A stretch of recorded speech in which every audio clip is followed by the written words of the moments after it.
Hey guys, I'm back again, and I want to talk to you a little bit more about the Nintendo 64. There's a couple of things that I didn't really go into enough detail about, and I just want to touch on some of that and expand a little bit more on some of the things that I love about this console. First of all, this is what the Rumble Pack looks like if you have never seen one of these things.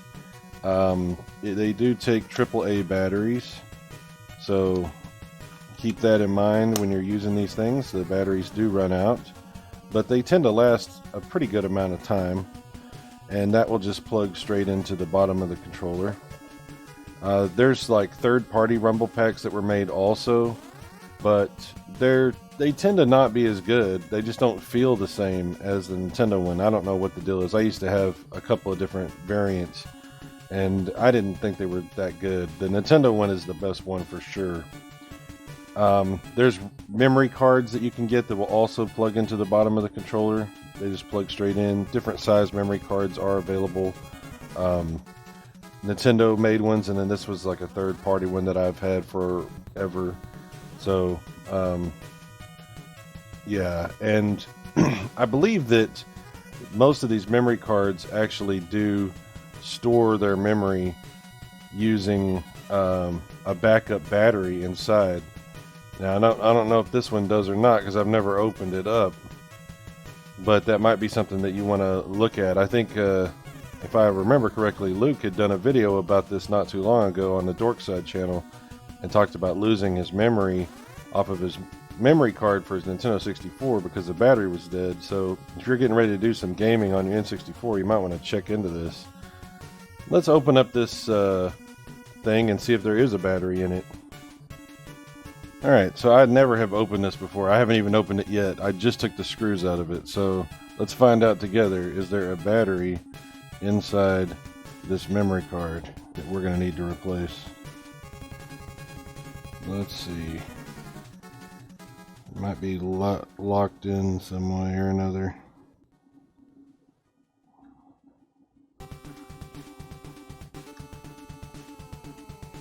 Might be another screw somewhere that I'm not seeing, because it seems like it's not wanting to open up. Okay.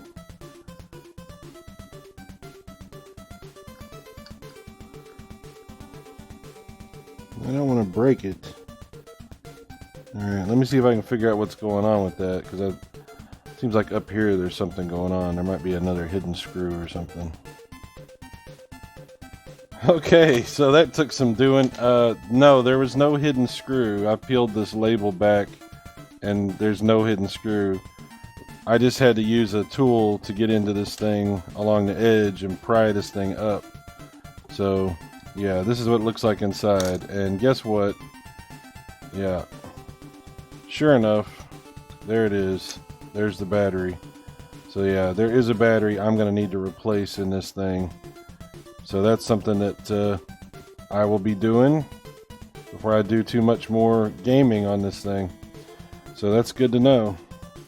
So definitely check your Nintendo 64 memory cards and see if there's a battery that needs to be replaced inside of them. I never realized that was a thing. Thanks for letting me know about that, Luke.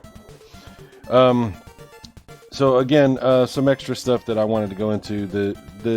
This flash cartridge is very robust. It can do a lot of stuff.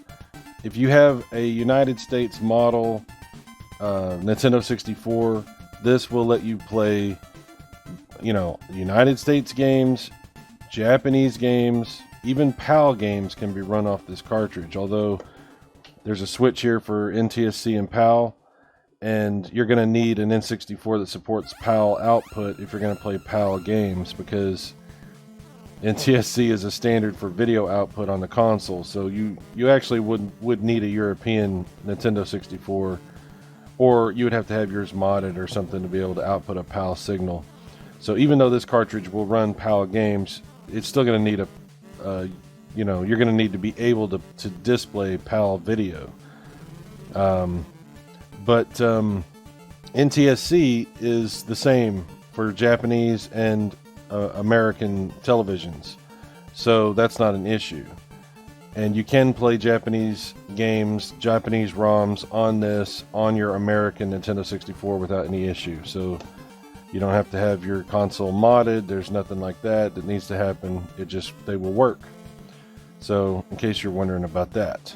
Yeah, you can do homebrew stuff. You can do ROMs for different regions, and it does all that kind of stuff. Supposedly you can even back up your save files off of your memory card on this. I don't know how to do that. I've never figured that out, but supposedly it is possible. And I know for a fact on the more expensive flash cartridge, like the EverDrive, the one that's made by Grafx, you can do that on that as well. Those are better. They're just faster. They have a better UI, and they have some additional features that this cartridge does not have. So if you want to spend a little bit more money, you can get a little bit better flash cartridge. So let's take a look at some more video for some awesome games that you can run on this on a regular, just standard Nintendo 64, American model Nintendo 64. And yeah, I'm talking about American games, Japanese games, all kinds of different games. Let's take a look at some of that stuff. Before we get to that, we're going to need to talk a little bit about what happened with my memory card. So, I took it apart.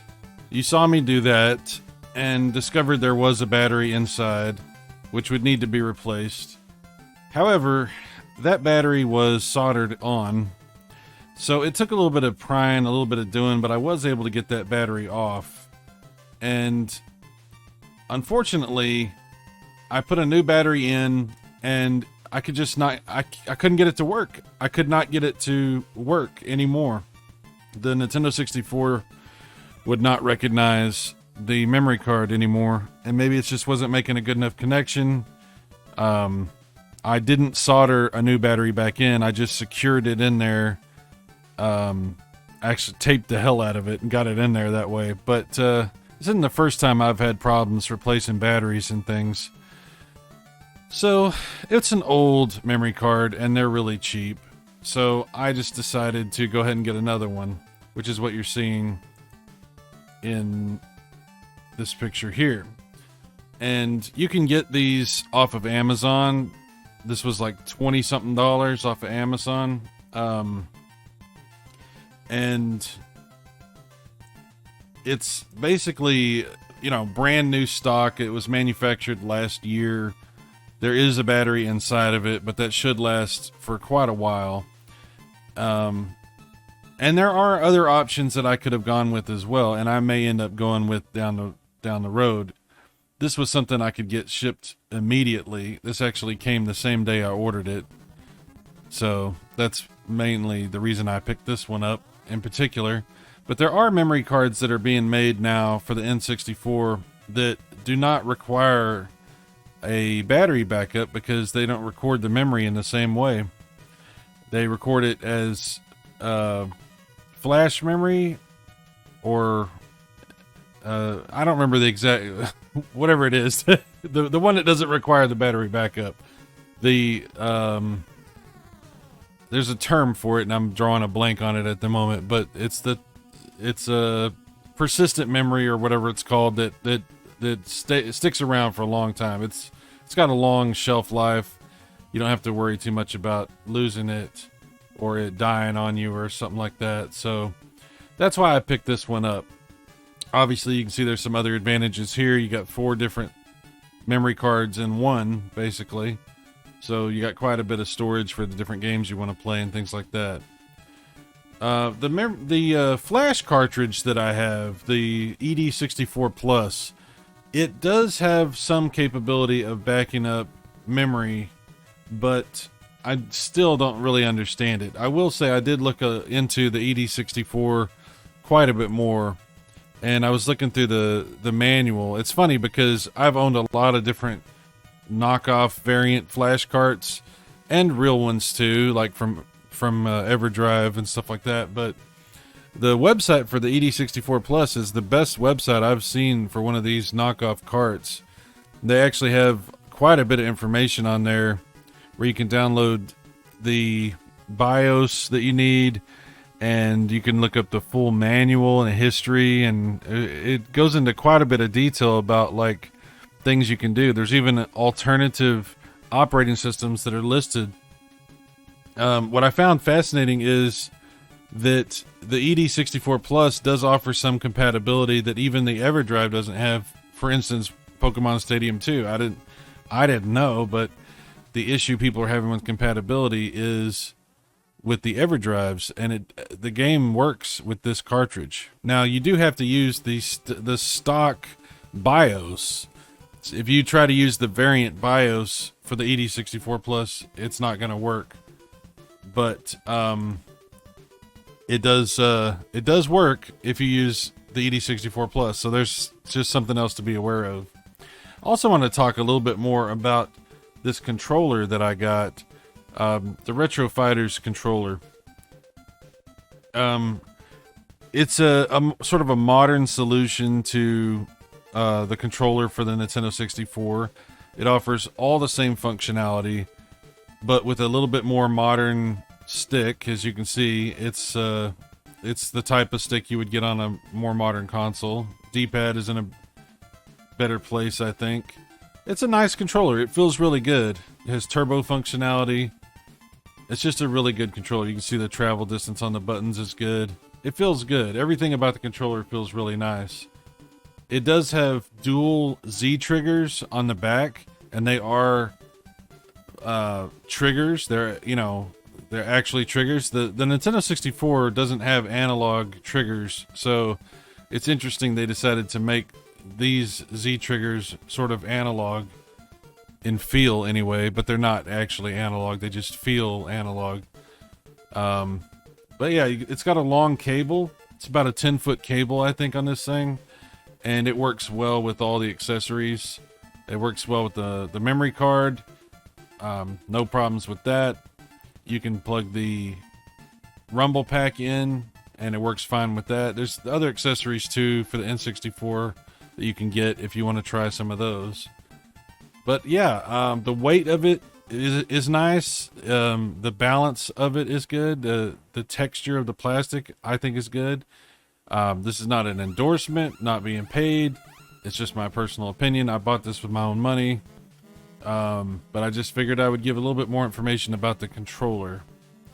So, having said all of that, I think we're finally ready to take a look at some more of these games. And there are some awesome games that you can play. Here's just a little size comparison with this is a knockoff gold N64 controller. You can see it's pretty good size too. Anyway, so yeah, let's take a look at some of these games, some of the Japanese games, some games that you can only play on original hardware with either a repro cart or a flash cart because they never came out retail. Yeah, there's some cool stuff you can check out. So let's take a look at some games and stuff.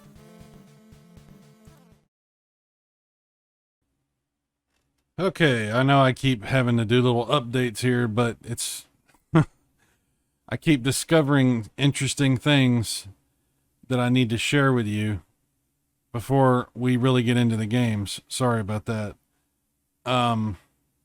Wow. So I've had this Retro Fighters controller for maybe a couple of months, and apparently there's some issues that I was unaware of and I need to tell you about. So just straight up, I can't recommend this controller. I have to tell you right now, I can't recommend it. You might not have these issues. I've seen people talk about this and they say they don't have any of these problems. Everything's fine with theirs. But I'm having these issues. Now, I apologize for recommending this controller in the first place without fully testing everything completely. Because I really didn't test the memory card, the memory pack. Maybe I did initially. I can't remember. But here's the thing. This controller, I can't get mine to recognize memory packs. I thought that I had broken my old memory pack, taking out the battery and trying to replace it and everything. But as it turns out, the issue wasn't the memory pack at all. The issue was this controller. I have a new memory pack, and I put it in this controller, and it won't recognize it. It will not recognize it. And I've tried cleaning the contacts. I've tried reseating it. I've tried everything I can think of. It doesn't work. Neither of my memory packs work. In fact, the Rumble pack will work. I definitely had tested that. It does work, but it doesn't work as well as it does in a regular Nintendo 64 controller. I don't know. I'm not an expert in electronics, so I can't tell you with like certainty what's going on here. But what I believe is going on is that the port on the bottom of this controller that interfaces with your attachments, whether it be the memory card or Rumble Pack or whatever, I think that port has some kind of an issue with either voltage or with like not making a good enough connection, the pins not quite matching up the way they're supposed to, something. I don't know. But I can tell you the Rumble Pack doesn't work as good as it should. It works, just not, it's not as strong. I just tested it just now with Star Fox, and it works, but when I plug this thing into a regular N64 controller, it's like at least as twice as powerful, maybe 3 times, 4 times as powerful of a Rumble. So something's going on there, and it will not recognize my memory packs. I tested that with Mario Kart and nothing, but I get it. Memory packs are working fine with both my Nintendo branded OEM gray controller and with my aftermarket gold controller. They work fine. No problems. Rumble packs work fine on both of those too. So unfortunately, I can't recommend this controller, and I feel bad for not doing a better test on it before I did recommend it. You might not have these issues if you buy this controller. I don't know. But I did notice that on their website, this controller is now listed as being out of stock. So if there's an issue with this controller and it just was never addressed, and their solution to that was just to discontinue the controller rather than address this issue, that's pretty messed up. I don't feel good about that. Everything else about this controller I really like. It feels good. The stick is nice. It's a good controller for just playing the games. But if you want the full experience, I'm sorry, this is just not gonna work. I can't. I hate to say that. I feel, it is what it is, right? It is what it is. So I don't think I'll ever use this controller again now. I'm just kind of pissed off about the whole thing. And I don't have a problem with the regular N64 controller anyway. In fact, I have controller extension cables. I'm fine with using that on regular N64 controllers because this is bullshit. I'm sorry, but I'm not happy about it. So, and I do feel bad, like I said, for recommending a controller that I hadn't fully tested completely. And now that I have, yeah, it is what it is. So hopefully if you own this controller, yours is working fine. I know that I'm having issues, and I'm seeing that there are other people that are having this same issue. So yeah, unfortunately I can't recommend the controller. And this company needs to refund people that bought this controller. It needs to at least address this issue and apologize and fucking do something, because that's ridiculous. But it is what it is. I understand the way things work in business and in this industry, so whatever. I don't expect that to happen. But yeah, not real happy at the moment. So I'm going to try to get happy by playing some N64 games finally and show at least what this flash cart can do, because I know it's good. And we'll move on. So that's all I have to say about the controller. Okay, so let's take a look at some of these games. The first one I want to look at is a game that was never released officially on the Nintendo 64. This was a game that was released later for the GameCube, but a different name. It had a different name, and it was changed, and obviously it's going to look different and play different, and graphics were actually different. There's a lot of changes that were made to it, but Dinosaur Planet was basically completed and ready to go on the N64, but was never released. So you can actually finally get to play this game on your N64 using this flash cart. Now, in order to play it, for this particular flash cart anyway, you do have to manually set your save data type. You'll see on the bottom there's some different types of save data type I'm sort of cycling through right here. Well, you have to make sure you set this to flash. So we have to force it to flash memory. And then it should work. So let's see if it does. And I'll try to stay quiet for a little bit here as we listen to some of the gameplay, because it's actually pretty impressive what was done for this cartridge. So let's check it out together. And here we go.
Yeah, I think graphically it's one of the more impressive, maybe most impressive N64 games as far as the detail and everything. Frame rates are pretty on par with what you usually see for Nintendo 64 games. But it's actually, I mean, really impressive. And there's a lot of voice acting and things like that in this game too. So there's quite a bit to it. Now, Dinosaur Planet would be released as Star Fox Adventures on the GameCube, and I actually used to have this game. I'm not sure what happened to it. I was actually just looking through my GameCube games right now, and I'm not sure where I put this or what happened to my game, but I used to have this. So at some point, I'll figure that out, and I'll show you a little bit what this game ended up looking like when we do like a comparison between these two. Yeah, another great thing about having a flash cartridge for your N64 is the ability to play translated ROMs that never got released in the United States. So if you're a fan of the console and there's some games that you want to play that only have Japanese release, or if you just want to play the Japanese version but you want to have that translated into English, this is something that's totally possible with a flash cartridge like this. So it just makes the library of the N64 a little bit bigger. And if there's ever a console that needs a little bit bigger library, this is it. I mean, we need all the awesome games we can get for this thing. And there are some bangers that just didn't make it to the United States that you might want to try out and are actually really fun.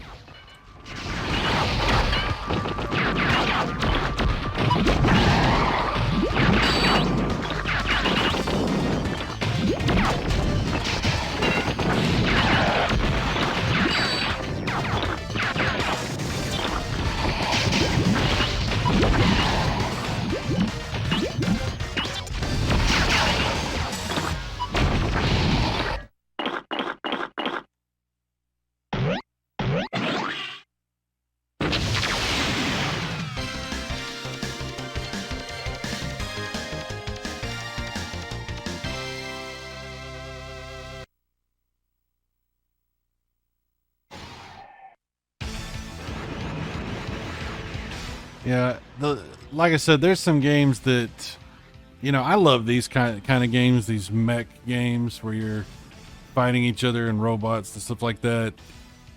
I've loved this sort of thing, like Virtual On. You know, I even loved, like, on the old TurboGrafx Super CD, Bastille strategy game. Has a lot of real-time strategy or turn-based strategy elements to it, but it does have a real-time element too, where you actually fight in mechs.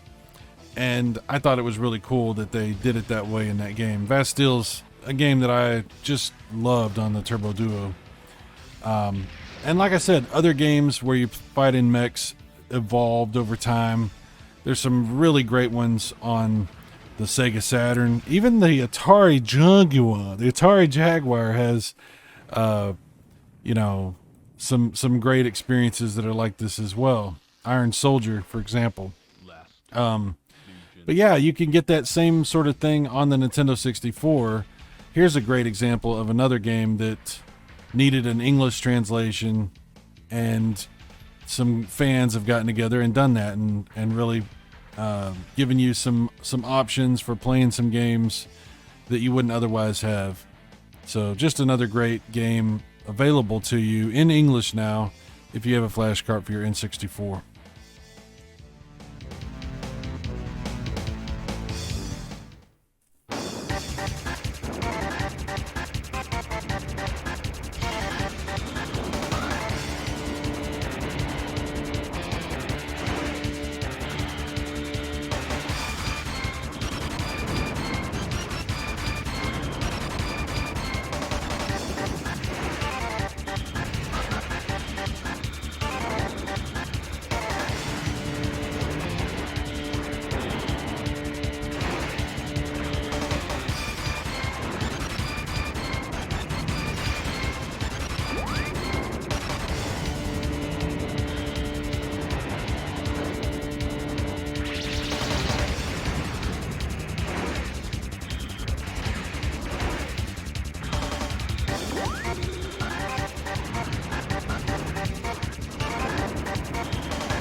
So here's a game that I really wish we would have got in the United States, but we never did, based on an anime series that my brother and I absolutely loved. We had the entire collection of this series on VHS back in the day.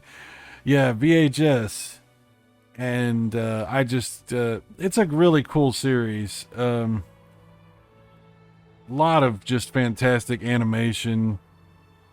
The drama in the series was a little teen angsty sometimes, but it was still really, really cool, like artwork and the design and the battles, and it was just really cool. Really good show. This is Neon Genesis Evangelion. They did release these on other things later. Like, I know I actually bought these on my Wii U. Neon Genesis Evangelion. And there's the next game that we're going to look at as well. They also released for you to purchase if you wanted it on your Wii U as a downloadable game. And I think these might... I don't know if this one's available, but I think the next one is available also on the Nintendo Switch.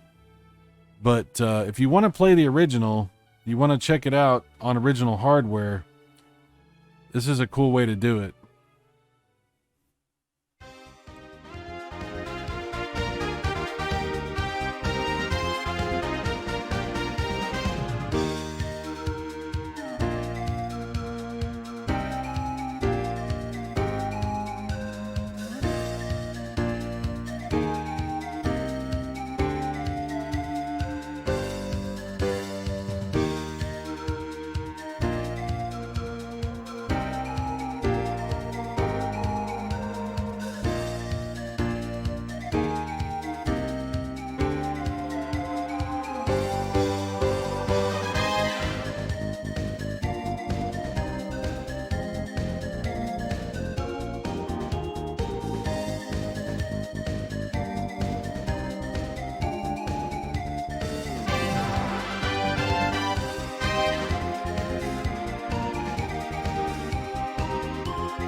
All right, so this is a classic game that is just phenomenal, and obviously it's highly recommended.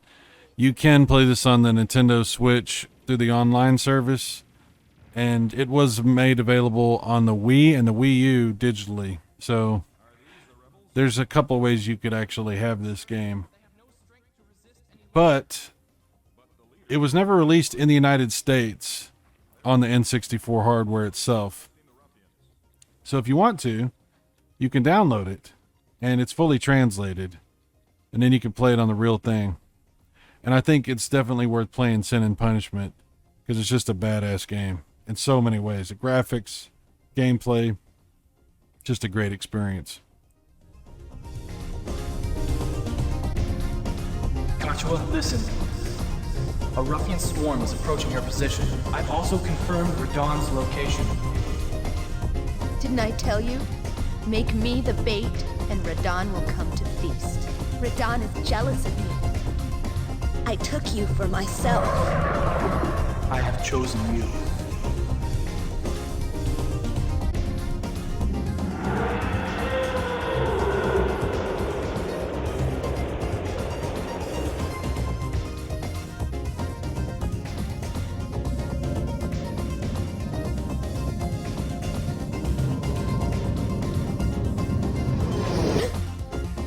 Michiko's group. They've all been killed. Achi? Did you see them? Cold-blooded killers.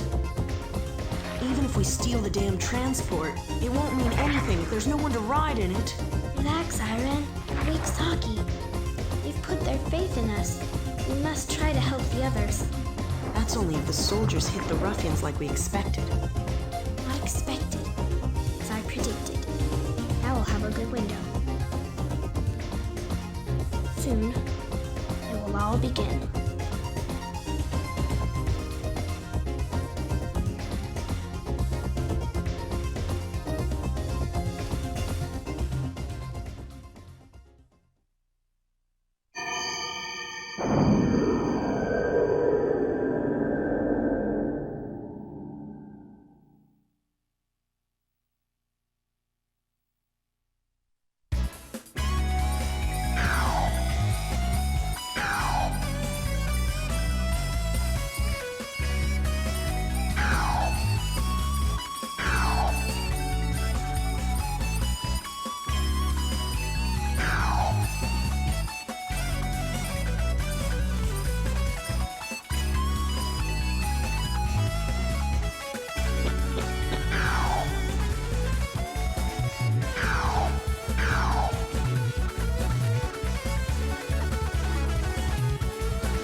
Bonus!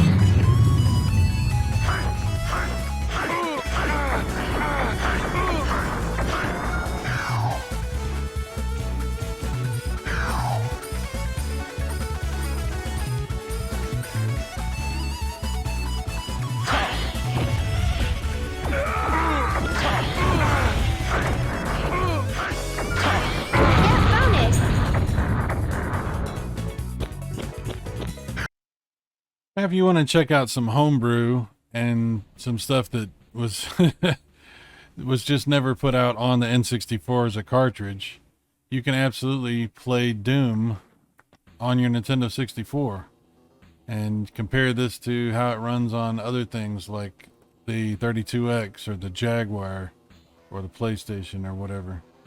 So yeah, this is just a fan released port of Doom for the N64. It's not perfect, but it is pretty cool. And this is a direct port from the PC version. So yeah.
And you got to check out some of the hacks. There's been some amazing hacks that have been done on games. Like Super Mario Odyssey 64 is a hack of Super Mario 64. It's just fascinating to see what people have been able to do going back and adding to or changing around, remixing or just mixing up some of these old games to provide completely new experiences that you can check out running on your original Nintendo 64 hardware. There's so many awesome ROM hacks out there. They're definitely worth playing. This one's not going to work.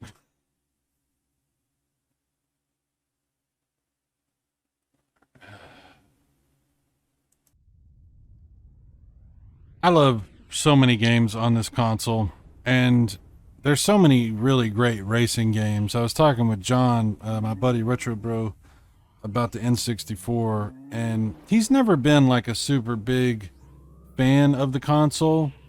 Different people have different relationships with different consoles depending on when they discovered them and what they had going on at the time and what types of games they enjoy and this sort of thing.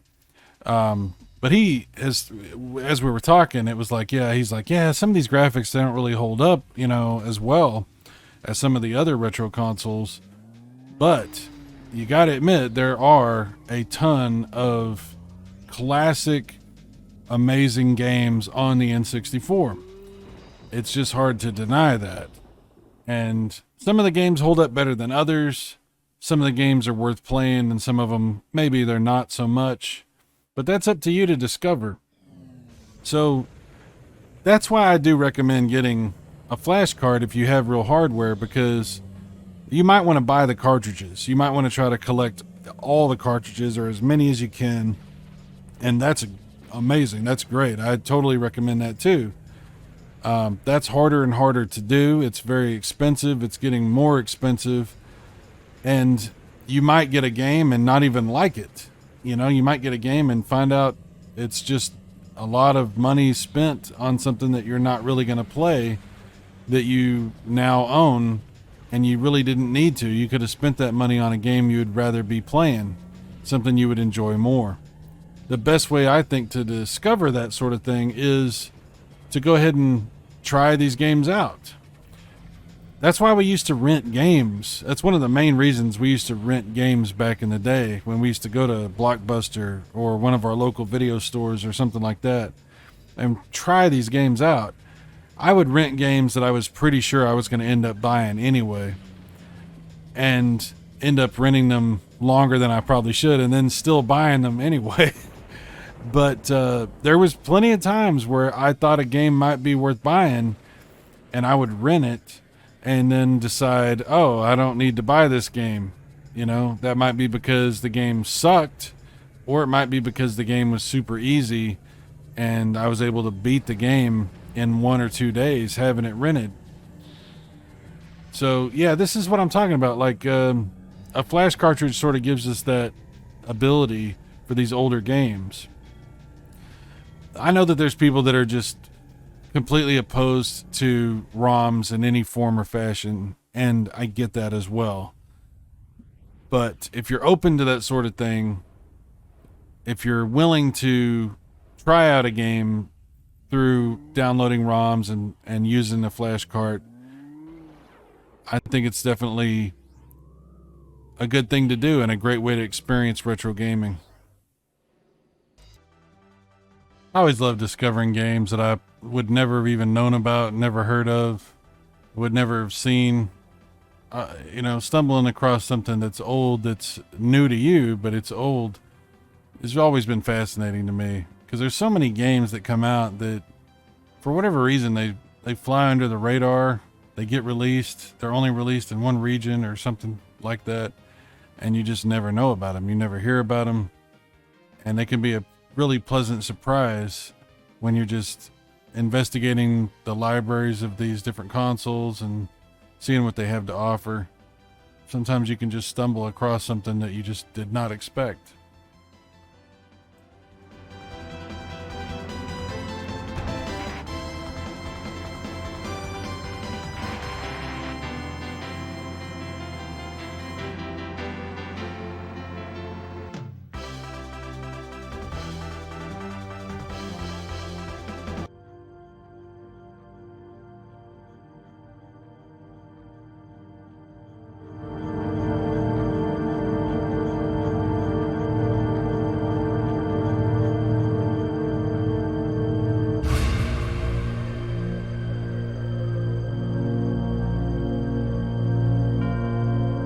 Yeah, and you might be surprised what types of games are on this console. Sometimes it could be a genre of game that you didn't even realize that the Nintendo 64 was able to really do at all, or do well. And you might be surprised that sometimes the games that are on the console that you knew about the game, but you never played the N64 version of it. You might be surprised to find that version of it is pretty cool and has some pretty cool graphics or some pretty interesting, unique elements that were really only in this version of the game. That's what I love about exploring all these different consoles. You know, I've played so many different versions of the same game on so many different consoles, and the experience is usually different. Whether it's Genesis and Super Nintendo, Nintendo 64 and PlayStation or Saturn, seeing those differences is very interesting to me, and it's a fun way to get something extra out of these older classic games.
Scorpion, choose your destiny. Excellent. Round one, fight.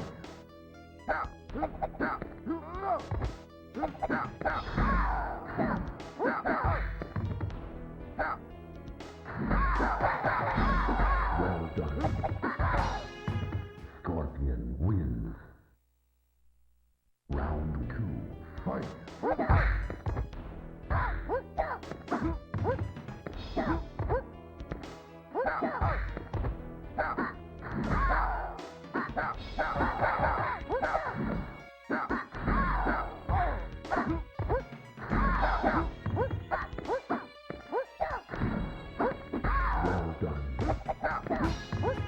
Jade wins.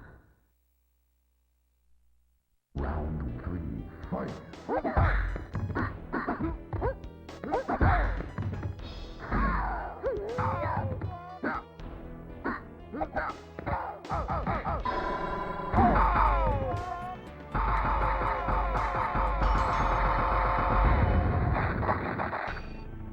Jade wins. Brutality.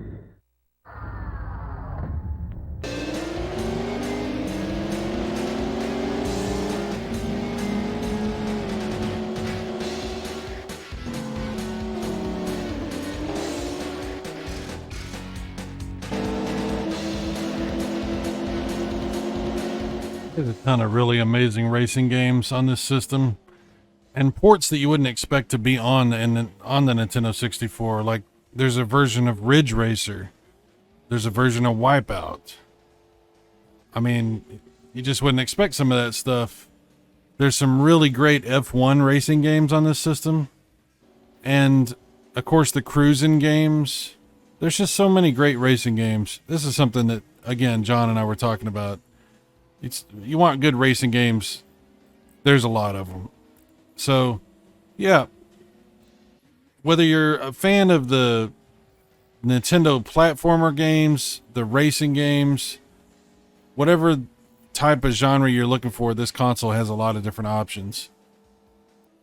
So, anyway, that's pretty much it for now. Thanks for watching this. I'll do some videos about specific games that I find interesting. And there'll be more videos of different hardware and things coming up. Thanks for watching this. I'll see you later. Bye-bye.